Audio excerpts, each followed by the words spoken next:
Screen पर उपराष्ट्रपति ने प्रदेश के किसानों को सम्मानित किया है। राजधानी दिल्ली में हरियाणा के 50 प्रगतिशील किसानों को सम्मानित किया गया। कृषि मंत्री जेपी दलाल भी इस मौके पर मौजूद रहे हैं। उपराष्ट्रपति जगदीप धनखड़ ने किया है संबोधित कार्यक्रम को और उन्होंने दरअसल कई महत्वपूर्ण बातें कही हैं। उनका कहने का तात्पर्य यह भी रहा कि किसानों को अलग अलग ना होकर बल्कि संयुक्त तौर पर खेती करनी चाहिए। दूध उत्पादन को लेकर उन्होंने खास तौर पर अपने संबोधन में जोर दिया और कहा कि किसान संयुक्त रूप से दूध उत्पादन करें, अपने प्रोडक्ट्स खुद तैयार करें। हमारे प्रगतिशील किसान यहाँ आए, एक एक किसान को उन्होंने व्यक्तिगत तौर पर चर्चा की, घर परिवार की जानकारी ली, सम्मानित किया। पत्नी के साथ वो आए और भोजन करवाया। हम गौरवान्वित महसूस करते हैं और ये समझते हैं कि ये बदलते हुए भारत की तस्वीर है कि जिस किसान को इतना सम्मान मिल रहा है, इस किसान की वजह से हमारी अर्थव्यवस्था मजबूत हुई है। किसान की वजह से जो कोरोना के संकट में इतना अन्न पैदा किया, किसान के बेटे जो है हमारे बॉर्डर की रक्षा करते हैं, तो इनका जितना सम्मान किया जाए उतना कम है। और धनखड़ साहब ने कोई औपचारिक कार्यक्रम नहीं था, एक एक किसान से, जैसे एक किसान दूसरे किसान से बात करता है, घर परिवार की, राजी खुशी की, खेती बाड़ी की, सब चीज़ें उनसे चर्चा की और हर एक किसान बड़ा खुश होकर वहाँ से आया। सर, इस तरह की मुलाकातें एक संदेश भी कहीं ना कहीं दे जाती है समाज में। हमने पिछले दिनों हरियाणा में देखा था या फिर कहीं की देश भर में देखा था कृषि आंदोलन ने कि इस तरह की मुलाकातों से एक संदेश कहीं ना कहीं जो है जाता हुआ नजर आता है। देखिए, हम भी किसान हैं, किसान के बेटे हैं, धनखड़ साहब भी किसान के बेटे हैं और सौभाग्य है कि हमारे हाथ में जो कलम दी है जनता ने दी है और हम इनसे कहते हैं कि जो आपकी भलाई के काम कुछ भी कर सकते हैं हम करने को तैयार हैं। हम हमेशा कहते हैं कि आप हमारे मालिक हो, हम आपके सेवक हैं, जो करवा सकते हैं हमारे से करवा लीजिए और कोई एहसान नहीं कर रहे। लोकतंत्र के अंदर जनता मालिक होती है और इस देश का जो ज़्यादातर जनता जो है कृषि से जुड़ी हुई है और इनका जितना सम्मान किया जाए उतना ही कम है। मैं धन्यवाद करता हूँ महामहिम उपराष्ट्रपति जी का कि उन्होंने हमें यहाँ बुलाया, संसद भवन में हमें दिखाया, सहपत्नी को वो आए और बड़ा अच्छा भोजन करवाया और पूरा ये कहा कि मैं अपने यहाँ कृषि से संबंधित ऐसा एक विंग बनाऊंगा कि किसी किसान को कोई जानकारी लेनी है देश में खेतीबाड़ी के बारे में, वो उसको सीधी मिल सके। सर, इसके अलावा हम जानते हैं कि हरियाणा सरकार की बात करें, केंद्र सरकार की बात करें, लगातार किसानों के संदर्भ में जो कल्याणकारी योजना है वो चलाती हुई नजर आती है।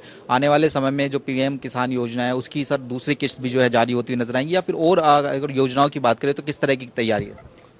हमारे प्रधानमंत्री आदरणीय नरेंद्र मोदी जी का लक्ष्य है कि किसान को समृद्ध बनाना, किसान को आत्मनिर्भर बनाना, किसान के परिवार सुखी जिंदगी जिए। इसी श्रृंखला में उसने बहुत सारे काम किए हैं। फसल बीमा योजना लेके आए जोखिम फ्री करने के लिए, केसीसी को बढ़ाया, सॉइल हेल्थ कार्ड बनवाया, मार्केट उनको दी, भाव उनको बढ़ा रहे हैं, किसान सम्मान निधि दे रहे हैं और जो यूरिया डीएपी इतनी महंगी होगी अंतर्राष्ट्रीय बाजार में लेकिन उनका भाव नहीं बढ़ाया। प्राकृतिक खेती का अलग विंग बनाया, मिलेट ईयर के तौर पर बाजरा मोटे अनाज के किसानों को फायदा देने के लिए पर हमेशा प्रचार करते रहते हैं कि कृषि का G20 के अंदर भी उनको बाजरे से बने उत्पाद या मिलेट्स के उत्पाद दिए। तो उनकी प्रेरणा से मैं समझता हूँ कि किसानों को लाभ हो रहा है और ये थोड़ी छोटी छोटी राशि जो मिलती है किसान सम्मान निधि की, इससे भी जो छोटे किसान हैं उनको बहुत लाभ हुआ है। सर, इसके अलावा कुछ राजनीतिक प्रश्न की बात करें, हमने देखा कि पिछले दिनों एक बयान निकलकर सामने आता है पूर्व मुख्यमंत्री भूपेंद्र सिंह हुड्डा की तरफ से 4 डिप्टी सीएम बनाने की बात करते हुए जो है नजर आ रहे हैं। किस तरीके से सर इस बयान को देख? नहीं, वो तो बनाएंगे जब ना जो खुद बनेंगे।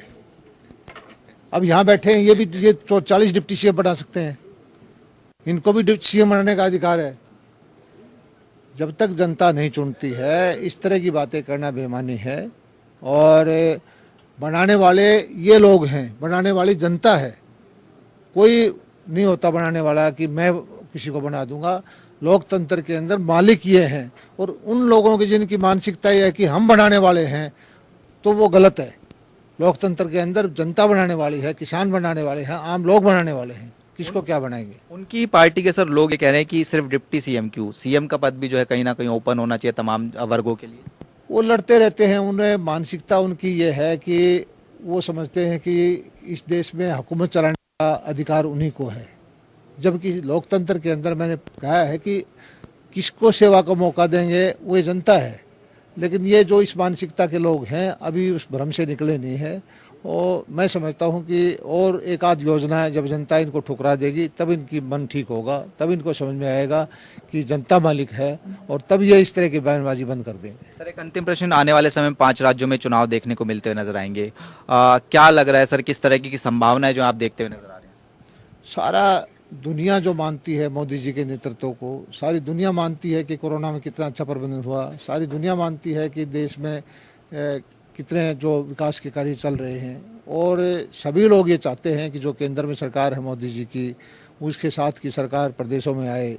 और 2014 से पहले होता क्या था, बम ब्लास्ट, भ्रष्टाचार की खबरें, इस तरह की घटनाएं, अब जो है देश में विकास की गति बढ़ी है, शौचालय बने हैं, इंफ्रास्ट्रक्चर के काम हुए हैं, किसानों को अच्छा भाव मिलना शुरू हुआ है, तो निश्चित तौर पर भारतीय जनता पार्टी फिर जीतेगी। बहुत बहुत शुक्रिया सर। कृषि मंत्री जेपी दलाल जी थे, जनता टीवी से खास बातचीत कर रहे थे। कैमरामैन दीपक चौहान के साथ स्पर्श शर्मा, जनता टीवी, दिल्ली।